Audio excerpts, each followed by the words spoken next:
우리 함께 한 목소리로 읽겠습니다. 시작. 그곳을 떠나 갈릴리 가운데로 지날새 예수께서 아무에게도 알리고자 아니하시니 이는 제자들을 가르치시며 또 인자가 사람들의 손에 넘겨져 죽임을 당하고 죽은 지 3일 만에 살아나리라는 것을 말씀하셨기 때문이더라. 그러나 제자들은 이 말씀을 깨닫지 못하고 묻기도 두려워하더라. 가버나움에 이르러 집에 계실새 제자들에게 물으시되 너희가 길에서 서로 토론한 것이 무엇이냐 하시고 그들이 잠잠하니 이는 길에서 서로 누가 크냐 하고 쟁론하였습니다.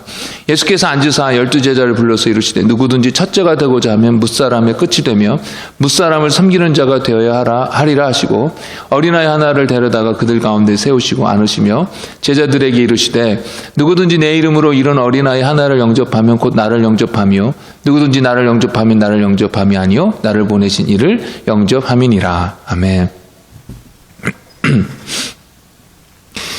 변화산 안에서 귀신 들린 아이를 고치시고 예수님은 이제 제자들과 함께 갈릴리 지역을 가로질러 이렇게 가고 계십니다. 그런데 그 갈릴리 지역을 가로질러 가는 중에 사람들에게 알려지기를 원치 않으셨어요. 왜냐하면 제자들과 좀 시간을 보내면서 그들에게만 따로 이렇게 알려주실 것이 가르쳐 주셔야 할 것이 있었기 때문이었습니다. 근데 그것이 바로 무엇이었냐면 예수님께서 사람들의 손에 넘겨지고 죽임을 당하고 사흘 후에 다시 살아나실 것이다 라는 것이었습니다. 그런데 제자들이 이런 예수님의 말씀을 이해할 수가 없었습니다. 그러면 이해가 안 되면 어떻게 됩니까? 선생님이신 예수님께 여쭤봐야 될 거 아닙니까? 이게 도대체 무슨 뜻입니까? 하고. 그런데 제자들이 그러지 않는 거예요. 예수님께서 이런 말씀을 지금 12제자 모두에게 하신 것이 이번이 벌써 2번째고 변화산에 같이 다녀왔던 그 3명의 제자들은 벌써 이것이 3번째로 듣는 것입니다. 근데 이렇게 들어도 모르면 질문을 해야 했는데 질문을 하지 못하는 것입니다. 왜냐하면 그것에 대해서 질문하는 것이 두려웠기 때문이었습니다. 왜 두려웠을까요? 자기네들이 열심히 따르는 왕 예수가 죽는다고 하니까 두려운 것입니다. 예수님이 죽었다가 다시 3일 만에 살아나신다라고 말씀하시는데 이 제자들은 그것을 이해할 수 없는 일이었고 그러니 이 제자들의 머리에는 예수님이 죽는다 그것만 남은 거예요. 그러니 두려웠을 것이고 어쩌면 그렇다라는 사실을 부인하고 싶어서 더 자세히 알고 싶지 않아서 질문하지 않았을 수도 있을 것 같습니다. 이렇게 따로 제자들과만의 시간을 보내시면서 앞으로 이렇게 예수님께서 당하실 고난에 대해서 미리 말씀하여 주셨고 그러는 와중에 이제 가버나움이라는 도시로 오게 되셨는데요. 이렇게 예수님께서 미리 제자들에게 알려주셨던 이유는 예수님께서 죽으시는 것이 돌아가시는 것이 그냥 시대를 잘못 만나가지고 일어난 일이거나 아니면 예수님의 능력이 없어서 일어난 일이 아니라 미리 철저하게 계획된 일이고 의도된 일이었다라는 것을 제자들이 알고 믿게 하기 위함이었습니다. 시간이 지나고 예수님이 정말 십자가에서 죽으시고 부활하셨을 때에 제자들에게 있어서 이 모든 일들이 다 퍼즐 맞춰지는 것처럼 다 맞춰지는 것입니다. 그러면서 이해가 되고 제자들은 큰 확신을 얻게 된 것이죠. 자, 이렇게 예수님께서 이제 따로 시간을 내어 제자들에게 당신이 십자가에서 죽으신다, 고난당하시고 부활하실 것이다 라고 이제 말씀하셨는데 제자들은 그 가버나움 오는 길에서 서로 다투었습니다. 예수님께서 뭐 때문에 다투었냐라고 물어보니까 제자들이 대답을 못합니다. 왜냐하면은 그렇게 다투었던 이유가 서로 누가 크냐였기 때문이었습니다. 그러니까 민망하니까 예수님께 감히 말을 할 수가 없었던 것이죠. 마가복음을 다루면서 제가 제자들에 대해서 말씀을 드릴 때마다 제가 반복해서 설명드리는 게 있었습니다. 그것이 뭐냐면 제자들이 예수님을 통하여 얻고자 했던 것과 제자들이 예수님을 통하여 기대했던 그것과 예수님이 실제적으로 하시려고 하시는 그 일과 너무도 다른 것이었다라는 것입니다. 예수님은 십자가에서 죽으신다고 하시는데 제자들은 온통 예수님께서 이스라엘을 회복하실 때에 그때 자기네들이 한자리를 차지하는 그것을 기대하고 있었던 것입니다. 그러니까 그런 기대를 갖고 있으니까 제자들 사이에서 누가 더 크냐, 누가 더 높은 자리를 차지하느냐가 중요한 이슈가 되었고 당연히 그것 때문에 다툴 수밖에 없었던 것입니다. 제자들이 예수님을 사랑하지 않고 예수님을 그저 이용하려고만 했을까요? 그렇진 않습니다. 예수님과 가까이 지내면서 어떻게 예수님을 사랑하지 않을 수가 있겠습니까? 분명히 예수님을 사랑하고 존경하고 믿고 따르는 자들이었습니다. 그러나 여전히 예수님을 통하여 이루고 싶은 그 자기네들만의 그 야심, 욕망이 그 마음 가운데 또 가득 있었던 것입니다. 이런 야심이 제자들을 영적으로 어둡게 하였고, 그래서 예수님의 그 돌아가신다라는 말씀, 십자가에서의 죽으심을 이해하지 못하도록 막은 것이었습니다. 자기네들의 야심 때문에, 그 욕망 때문에 예수님은 절대로 죽어서는 안 되는 것이었고, 예수님께서 돌아가신다라는 것은 받아들일 수가 없었던 것입니다. 오늘도 이런 제자들의 모습을 보면서 좀 우리 자신은 어떤가 하면 좀 살펴보면 좋겠다라는 생각을 하게 되었습니다. 제가 얼마 전에 그 기독교 사설을 읽어봤는데요. 트럼프 대통령이 번영신학을 가르치는 아주 큰 교회에서 스피치를 했다라는 것입니다. 그러면서 복음주의 교회가 이 번영신학에 의해서 영향받는 것이 문제다라고 하면서 이렇게 지적한 사설이었는데요. 트럼프 대통령은 몰랐다 치고 그러려니 하겠지만, 아무튼 그 교회의 그 내용을, 그 교회에 관한 내용을 읽어보니까 헌금하라는 광고에 이렇게 있는 것입니다. 저도 이제 홈페이지 가서 찾아봤는데, 이제 헌금의 종류가 여러 가지가 있는데 첫 열매 헌금이었습니다. 근데 사실 한국도 엄청 많은데 이렇게 설명하고 있어요. 새해의 시작에 있어서 처음 열매, 그러니까 첫 봉급이죠. 그것을 다 드리는 것은 우리의 모든 것 중에 가장 처음으로 하나님을 높이고자 하는 우리의 소원을 표현하는 것입니다. 하나님은 가장 처음으로 예배 받으셔야 하고 사랑 받으셔야 합니다. 하나님께서는 여러분의 믿음을 인정하여 주시고 여러분이 드린 처음 열매를 몇 배로 불어나게 해주시고 축복된 한 해를 여러분에게 주실 것입니다. 이제 그런 내용이었었어요. 헌금을 하라고 그렇게 이제 몰입해서 하는 거죠. 또 11조도 마찬가지고 11조 헌금을 하나님 앞에 드리면 하나님께서 우리의 재정을 넘치게 채워주실 것입니다 라고 이렇게 광고를 하는 것입니다. 제가 자주 말씀드렸지만 번영신학은 하나님께 얼마를 바치면 하나님께서 우리의 재정을, 우리의 물질을 넘치게 채워주실 것이다 라고 그렇게 가르치는 것입니다. 그러니까 하나님 앞에 이 헌신과 감사에서 나오는 그 헌금이 아니라 투자의 개념으로 이렇게 헌금을 하게 되는 것입니다. 요즘은 좀 수그러졌지만 몇 년 전까지 예수전도단이라는 그 선교단체 출신의 한 분이 왕의 재정이라는 강의를 통해서 아주 큰 반향을 일으켰습니다. 저도 그 강의를 좀 들어봤는데요. 하나님께서 원하시는 대로 재정을 기꺼이 쓰라. 그러면 하나님께서 더 놀랍게 사용하여 주실 것이다 라는 것이었습니다. 사실 저도 동의합니다.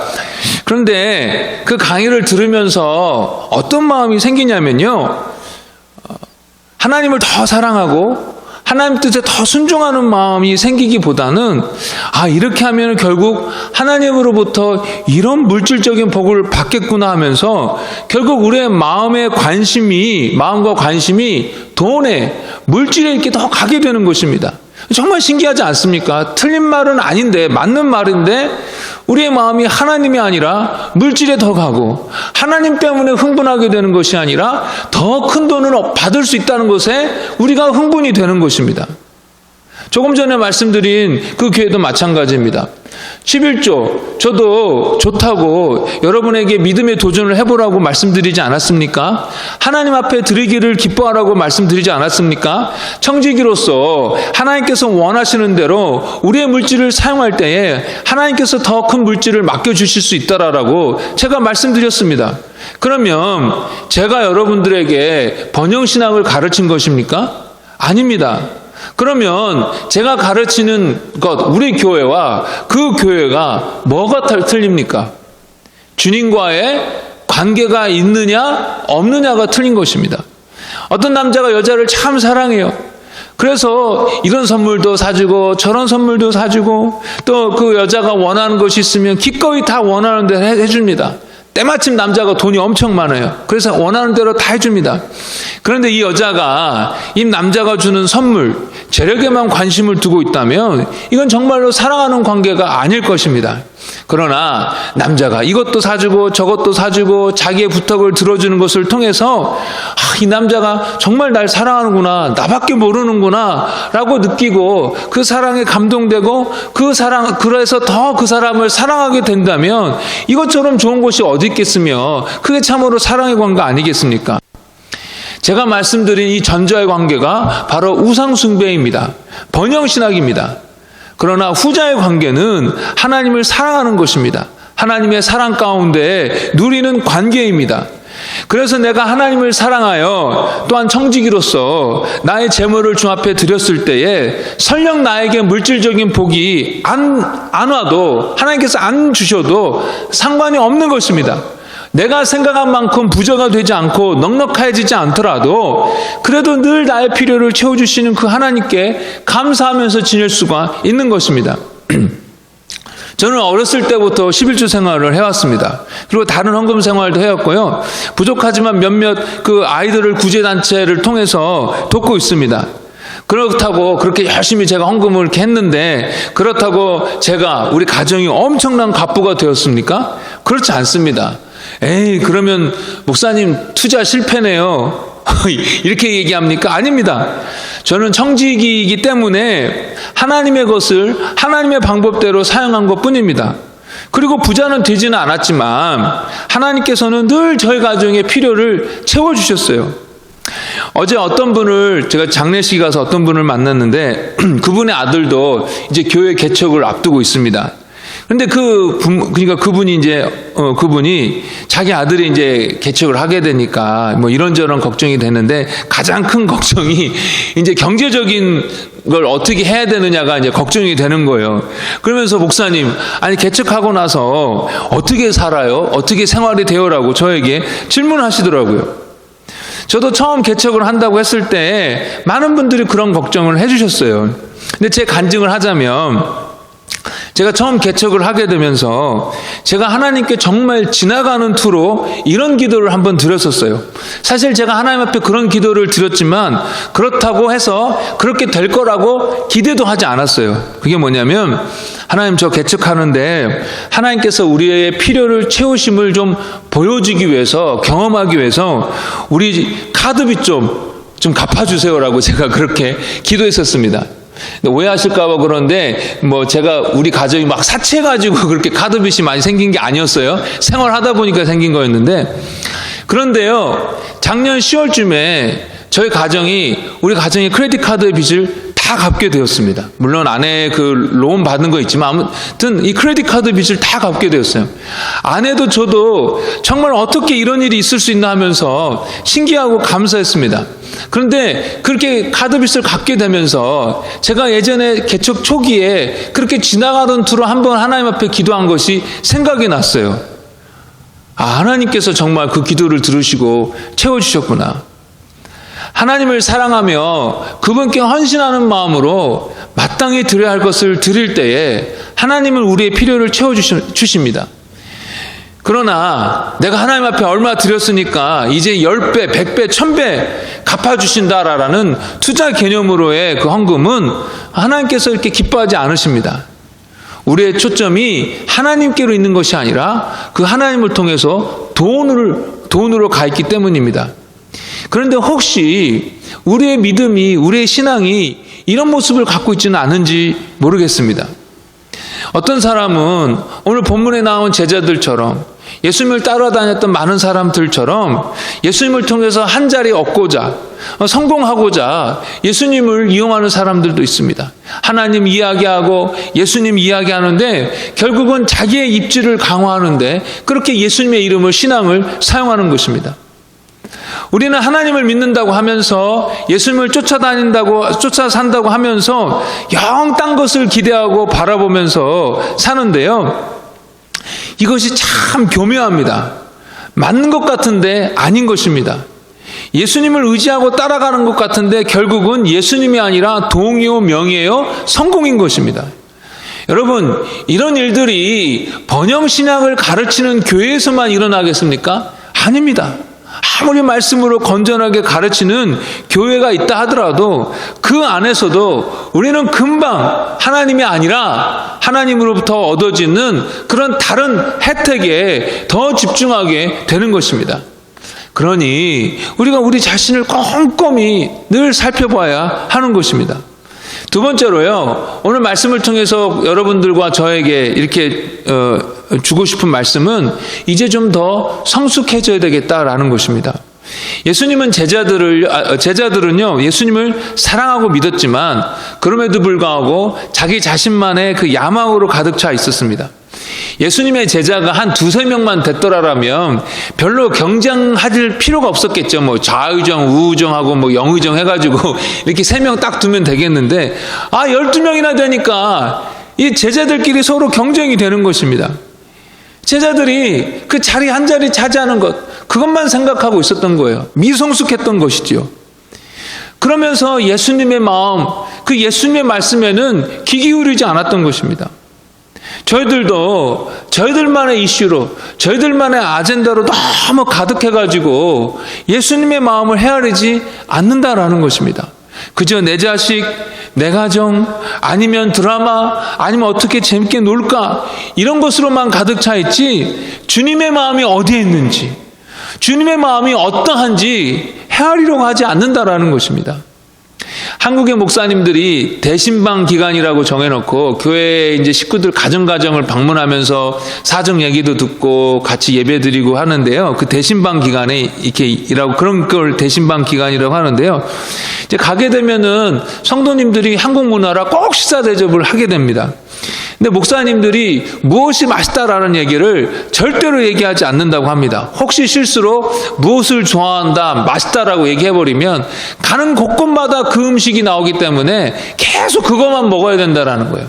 그래서 절대로 그런 얘기를 하지 않는다요. 근데 제가 자주 말씀드리는 김동훈 목사님도 그렇게 대신방 때가 돼요. 아무 얘기도 안 하고 이렇게 신방을 다니는데 아니나 다를까 식사 대접을 받는데 이상하게 가는 곳곳마다 매번 같은 반찬, 같은 음식이 나오더라라는 것입니다. 그래서 왜 그럴까 알아봤더니 이제 목사님의 신방을 받게 되는 가정이 먼저 신방을 받은 그 가정에게 전화를 한 것입니다. 목사님 젓가락이 어디로 많이 가더냐? 목사님이 무엇을 맛있게 드시더냐? 라고 그렇게 물어본 거예요. 그리고 그 정보를 듣고 그 음식을 했던 것입니다. 이러한 교인들처럼 우리가 주님의 마음이 어디에 있는지, 우리 주님이 무엇을 좋아하시는지, 우리 주님이 무엇 때문에 마음 아파하시고 우리 주님이 무엇 때문에 감동하시는지 좀 알고자 하는 소원이 우리 가운데 있어야 되겠다라는 것입니다. 그래야 좀 성숙한 믿음의 사람들이 되지 않겠습니까? 여러분, 성숙함을 무엇으로 압니까? 자기중심적인 것에서 얼마나 이제 다른 사람 중심으로 바뀌었는가로 따지지 않습니까? 성숙함을. 지금까지 예수 믿고 구원받고 은혜 가운데 있으면서 나 자신, 내 가정만 하고 지냈다면 이제는 좀 성숙해져서 주님의 마음을 헤아리고자 하는 그런 소원을 좀 가져야 되겠습니다. 그런 관심 속에 주님의 마음을 알게 되는 것입니다. 이것이 바로 성숙한 믿음의 자세인 것입니다. 그러면 이렇게 주님의 마음을 알고 싶다, 도대체 주님이 뭘 원하시는가 라고 했을 때 그 주님의 마음을 저와 여러분들이 어떻게 합니까? 네, 당연히 하나님의 말씀, 성경 말씀을 가까이 할 때 알 수 있습니다. 그 말씀을 묵상할 때에 알 수 있습니다. 이것이 기본입니다. 하나님께서 자기 자신을 어떻게 계시하셨습니까? 성경 말씀을 통해서 계시하셨습니다. 성경 말씀 외에 다른 곳에서 이렇게 하나님이다라고 설명한 것은 다 가짜입니다. 성경 말씀을 통해서 당신을 계시하셨습니다. 그렇다면 성경 말씀을 가까이 할 때에, 그 말씀을 묵상할 때에 우리 하나님의 마음을, 주님의 마음을 알 수가 있는 것입니다. 새해 들어서 제가 말씀을 가까이 하자라고 권면의 말씀을 드렸는데 여러분 어떻게 하고 계십니까? 새해 들어서 하나님 말씀을 더욱더 멀리하고 계시는 건 아닙니까? 말씀을 가까이 해야 합니다. 그래야 하나님의 마음을 알게 됩니다. 또 어떤 경우에는요, 어떤 사건, 일들을 통해서 하나님께서 당신의 마음을 우리로 하여금 알게 해주실 때가 있어요. 긍휼의 마음, 안타까운 마음, 그런 마음을 주시고 예전에는 없던 뜨거운 소원을 주시기도 합니다. 제가 예전에 소개한 케일이라는 자매는 아프리카에 자원봉사하러 갔다가 거기에 있는 고아들 때문에 마음이 아팠어요. 그리고 그 아이들과 사랑에 빠졌어요. 그리고 처녀의 몸으로 16명 되는 여자아이들을 입양하여 그 아이를 키우는 것입니다. 그 아이의 엄마가 되어준 것입니다.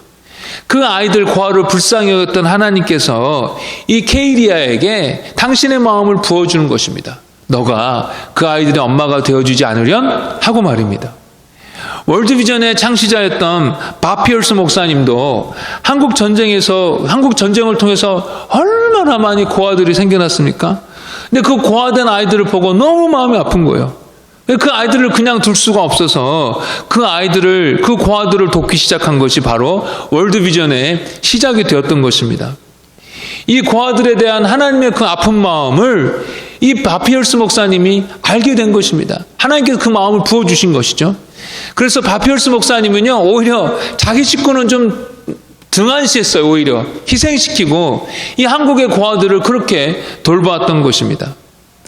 우리가 하나님의 마음을 안다 하지만요, 사실은 하나님께서 당신의 마음을 우리 가운데 이렇게 부어주십니다. 근데 누구에게 부어주십니까? 하나님의 마음을 알려고 하는 자, 하나님을 기쁘시게 하려고 하는 자, 자기의 것만으로 연연하는 자가 아니라 하나님의 것을 먼저 찾고 구하는 자, 그런 자들에게 하나님께서 당신의 마음을 알려주시고, 그리고 그 마음 가운데 선한 사역으로, 선한 일로 불러주시는 것입니다.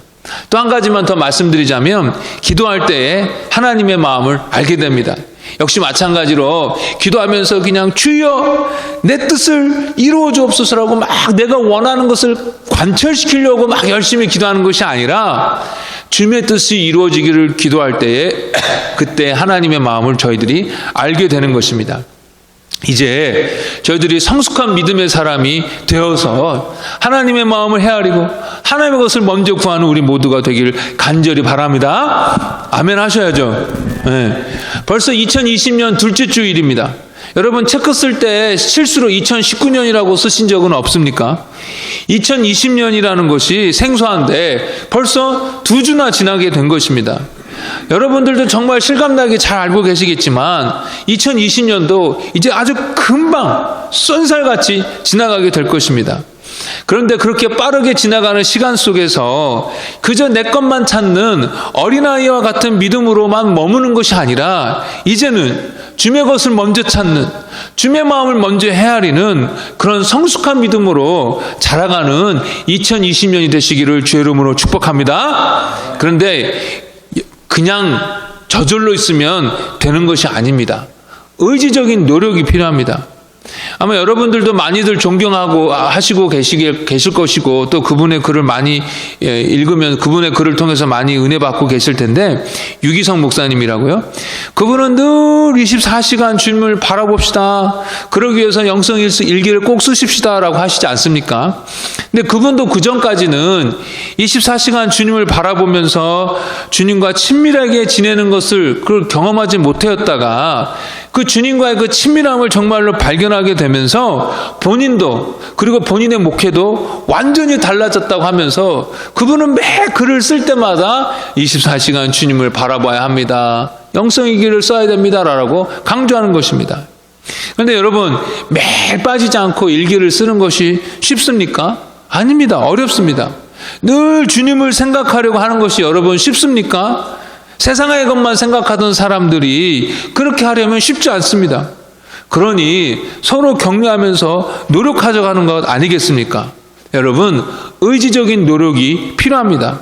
성령의 열매, 하나님께서 주시는 열매는 우리가 하나님의 말씀에 얼만큼 순종했느냐에 따라 달려있는데, 즉 다른 말로 하면 그 하나님의 말씀에 대해 우리가 얼마나 의지적인 노력을 했느냐에 달려있다는 것입니다. 주님의 마음을 알려고 하십시오. 주님의 마음을 알려고 하십시오. 말씀을 보십시오. 그러는 가운데 기도하십시오. 그리고 여러분 마음 가운데 하나님께서 감동을 주시면, 소원을 주시면 그것에 대해서 하나님 앞에 여쭤보시고 그리고 순종하시라는 것입니다. 여러분, 2020년에는 이 일에 의지를 갖고 노력하시면서 주님의 마음을 먼저 헤아리는 성숙한 자가 되시기를 예수 이름으로 축복합니다. 마지막으로 한 가지 더 나누고 말씀을 정리하자면요, 예수님은 제자들끼리 누가 더 크냐라고 이렇게 다투었는데 그것에 대해서 말씀해 주십니다. 가버나움에 가셨을 때에는 제자들뿐만 있었던 것이 아니라 다른 사람들도 같이 있었던 것 같아요. 왜냐하면 한 아이를 안으시면서 제자들에게 이렇게 설명을 해주셨기 때문입니다. 그런데 아이를 이렇게 굳이 데려다가 제자들을 가르치셨던 이유는 시청각 교육을 위해서였는데, 그때 당시 아이들은 이렇게 존중받는 존재들이 아니었습니다. 그런데 이런 아이 하나를 영접하면 예수님을 영접한 것이요, 예수님을 영접한 것이면 하나님을 영접한 것이다 라고 알려주십니다. 즉 이렇게 별 볼 일 없는 자들을 섬길 때 오히려 그런 사람이 하나님 앞에 첫째가 된다, 큰 자가 된다라고 알려주시는 것입니다. 그러니까 하나님 앞에서는 누가 큰 자냐? 높은 권력 있는 사람 또는 큰 교회 담임 목사, 그런 사람이 큰 자가 아니라 조금 전에 소개했던 고아들을 돌보았던 케이리 자매, 바피얼스 목사님 같은 그런 사람들이 하나님 앞에 큰 자다라는 것입니다. 여러분, 대통령의 비서실장이라고 생각해 보십시오. 비서실장이 대통령을 보좌하는 사람 아닙니까? 섬기는 자 아닙니까? 그러나 최고의 권력자 옆에서 돕는다고 하니까 그 사람도 여전히 지위가 높은 사람이고, 그렇기 때문에 그 사람도 섬긴다 하지만 다른 사람이 그 사람을 떠받치고 있는 것입니다. 우리가 누군가를 섬긴다고 하면은 이렇게 높은 지위에 있는 사람, 권력 있는 사람, 뭔가 탁월한 사람을 옆에서 섬기고자 합니다. 왜냐하면 그럴 때에 우리도 혜택을 받기 때문입니다. 그런데 예수님은 그런 사람이 아니라 지극히 작은 자를 섬기는 자가 큰 자다라고 하시는 것입니다. 그러면 저희들이 이 사실을 기억하고 약하고 외로운 사람들을 돕는 것이 정말 하나님께서 기뻐하시다라는 것을 알고, 하나님께서 저와 여러분들에게 또 우리 교회에게 이런 기회를 주실 때 정말 머뭇거리지 않고 힘써 섬기는 그런 저희들이 되어야 될 줄 믿습니다. 저희 교회 약한 부분, 오늘 말씀을 준비하면서 참 약한 부분이 이 부분이구나라는 것을 다시 한번 생각하게 되었습니다. 지역에 소외된 분들, 약한 분들, 외로운 분들을 좀 찾아가서 더 적극적으로 돌아봐야 되는데, 이런 일들을 좀 저희 교회가 잘했으면 좋겠는데 그런 일들을 잘 못한 거예요. 제가 더 이렇게 눈을 크게 뜨고 열심히 찾아봐야 되는데 제가 못해서 그런 거죠. 근데 바라기는 저뿐만 아니라 우리들 가운데 좀 약한 자들, 소외된 자들을 좀 돌보는, 바라보는 그런 눈이 좀 많이 생겨서, 그래서 우리 교회에 좀 알려주시고 또 교회가 함께 이런 분들을 좀 돕는 그런 일들을 좀 더 구체적으로 적극적으로 실천하면 좋겠습니다. 또 교회 안에서도 지금 교회 저희들은 뭐 작으니까 좀 그런 확률이 적지만 조금만 교회가 커져도 소외되고 또 외로운 분들이 이렇게 항상 있습니다. 근데 그런 분들에게 관심을 보여주고 도와줄 때 하나님께서 기뻐하십니다. 또 오늘 말씀에 비춰봐서 한 가지 더 제가 말씀드리고 싶은 것은, 교회는 섬기는 것으로 권위가 세워지는 곳입니다. 내가 목사니까, 내가 안수집사니까, 내가 리더이니까 내 말을 들어가 아니라 낮아져서 성도를 섬기는 것으로 권위가 세워져야 한다는 것입니다. 교회에서는. 그러는 가운데 하나님께서 성령으로 함께 하시고 능력을 부어주시는 것입니다. 저희 아버지가 장로교 목사인데요, 장로교에서 제가 어렸을 때 신앙생활을 오래 했으니까 이 장로님들에 대한 이야기를 많이 들어왔습니다. 좋은 장로님들 이야기도 많이 들었지만 힘들게 하시는 장로님들의 이야기도 정말 더 많이 들었었습니다. 그분들이 어떻게 교회를 어렵게 하는지, 어떻게 힘들게 하는지 얘기를 많이 들었어요. 권위적이고 대우받기를 원하고 목사님들을 막 부리려고 하고 고집세고 등등 이런 이야기들을 참 많이 들었어요. 그런데 제 오직 은혜를 교회 파성교회인 펠로십 교회에 제가 부임하여 갔을 때 뭐 좋은 것들이 참 많았지만 정말 제 마음을 따뜻하게 하면서 좋았던 게 뭐냐면 장로님들 때문이었어요.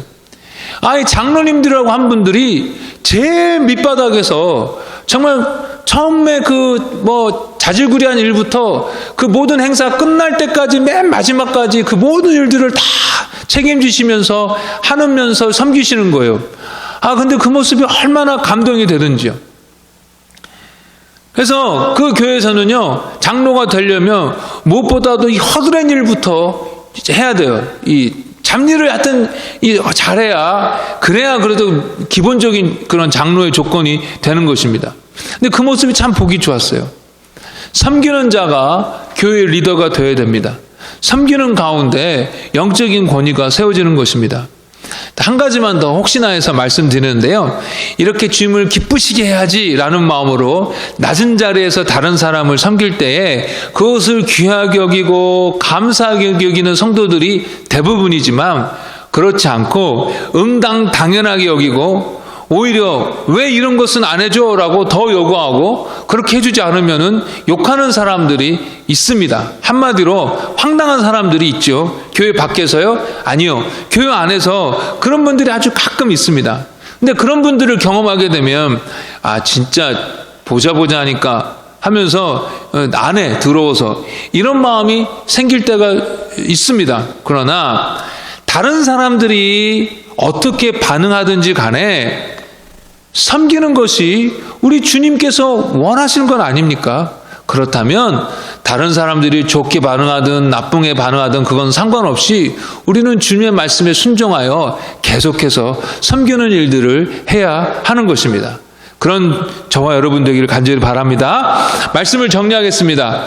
예수님을 통해서 내가 원하는 것만 얻고자 하는 어린아이와 같은 믿음에서 이제는 좀 벗어나서 자라나야 되겠습니다. 이제는 우리가 믿고 따르는 예수님이 무엇을 원하시는지, 예수님의 마음은 어떠하시는지 좀 헤아리는 자가 되어야 되겠습니다. 그리고 오늘 본문에서 우리 예수님께서 무엇을 기뻐하시는지 말씀해 주셨는데요. 그것은 약하고 소외된 자를 섬겨라 라는 것이었습니다. 사실 이런 사람들에게 하나님의 마음이 가 있다라는 것은 성경 곳곳에서 말씀해 주시고 있습니다. 그렇다면 저희들이 이런 하나님의 마음을 헤아려 그렇게 약한 자, 또 교회에서도 약한 자, 외로운 자, 소외된 자를 잘 살펴 겸손하게 섬겨야 될 줄 믿습니다. 이것이 바로 성숙한 믿음의 모습인 것입니다. 바라기는 2020년에 이제 나만 내가 원하는 것만 추구하는 신앙생활이 아니라 더 주님을 사랑하고 더 주님을 먼저 찾는 그런 믿음의 생활 되길 바라고 그렇게 성장하는 한 해가 되길 간절히 바랍니다. 우리 말씀에 근거해서 우리 잠깐 기도하기 원합니다. 여러분 말씀을 들으시면서 어떤 부분에 있어서 더 도전을 받고 또 어떤 부분에 있어서 하나님께서 더 마음에 이렇게 깨달음을 주셨는지 그 깨달음대로 그 마음에 감동받은 대로 여러분의 결심을 담아 하나님 앞에 잠깐 기도하는 시간을 갖도록 하겠습니다. 같이 기도하겠습니다. 하나님 아버지, 오늘 말씀을 통하여 들은 대로 아버지 하나님 앞에 기도합니다. 아버지 하나님, 정말 하나님 주의 마음을 먼저 헤아리는 자들에게 주옵소서. 아버지